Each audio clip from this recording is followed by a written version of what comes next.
All right, well, I want to walk you guys through our midterm exam guide as I promised you I would. And so here we are. I've posted this to Blackboard, and you can we'll have hard copies available for our meeting on Monday. But wanted to get this to you as soon as I could with some comments. So here we are, midterm exam. We're covering the foundations of Christian leadership. General strategies for this exam, just simply I recommend reading through your notes several times. Just reading them, becoming familiar with them, that's going to help you as you get into some of the objective style questions that we have. I also encourage you to write out your essays prior to the test and read over them until you're familiar with those outlines. It's possible I could cannibalize some of that material and put it in other parts of the test, but having that general outline in your head is going to help you as you get to the exam to be able to write that out. One other thing I didn't say here, I probably should have, I do recommend the use of flashcards for terms and things like that. So that would also be something to consider. Lectures covered on the test. These are just simply, this is a review of all the lectures we've covered in class. One thing to highlight here is that I have placed all of the PowerPoints on Blackboard. So that's something I was hesitant about, but I've decided I would go in and do that, especially with a little bit shorter turnaround time on preparation for the midterm. I don't promise to do that for the second half of the course, but I don't mind doing it for this one, given the a little bit shorter turnaround time from Monday to Wednesday for that final test or final lecture, as well as just less time to ask me questions and things like that. So hopefully that'll help you. It is available in the handout section of Blackboard. So I do encourage you to check that out if you need replacement notes of any kind. Of course, those are not going to be fully formed, so you may need to reach out to a classmate if you missed a class. In terms of part one, the objective questions, you need to be prepared to be tested on any of the material we covered in the lectures in particular. You'll see below that I have outlined some key concepts from the books, but as you study, you need to review these lectures here noted in the previous section. The section of the test may include multiple choice, true, false, matching. I've even noted that one potential set of matching questions will come from the elder overseer character qualities down here in Howell.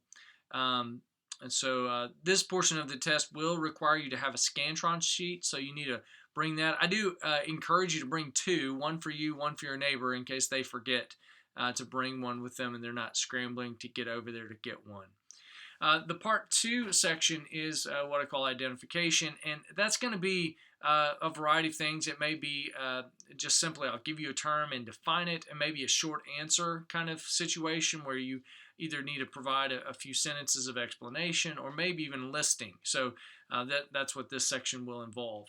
I've given you terms and concepts, sometimes questions that show up in our classroom lectures. And then I've identified key concepts or questions to survey from the books that we've been reading this first half of the course as well. So hopefully this is all pretty straightforward. You can see I've identified even the page numbers for you to look at here in these books. So hopefully that'll get you going in the right direction.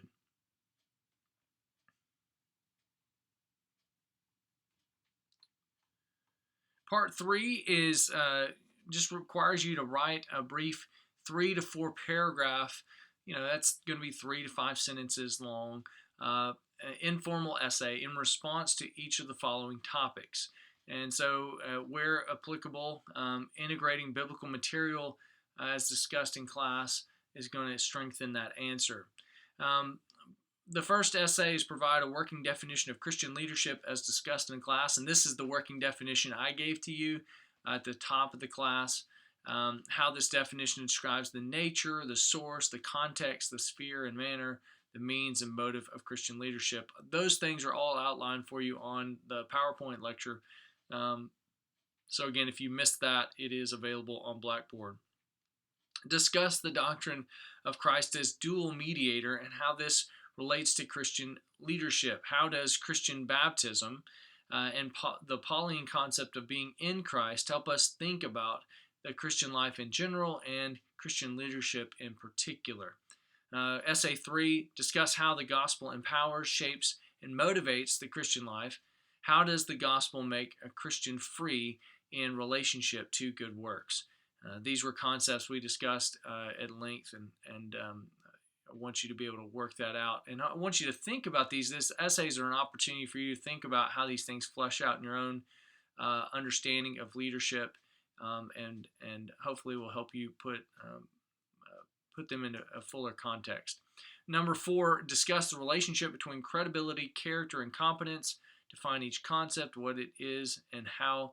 What is it, and how is it manifested, and explain the relationship to each other. This is going to be part of the lecture that I'll give on Monday. But again, like I've even gone ahead and posted that PowerPoint to Blackboard. So if you're wanting to try to get a general idea of this this weekend, you could even begin working on it there.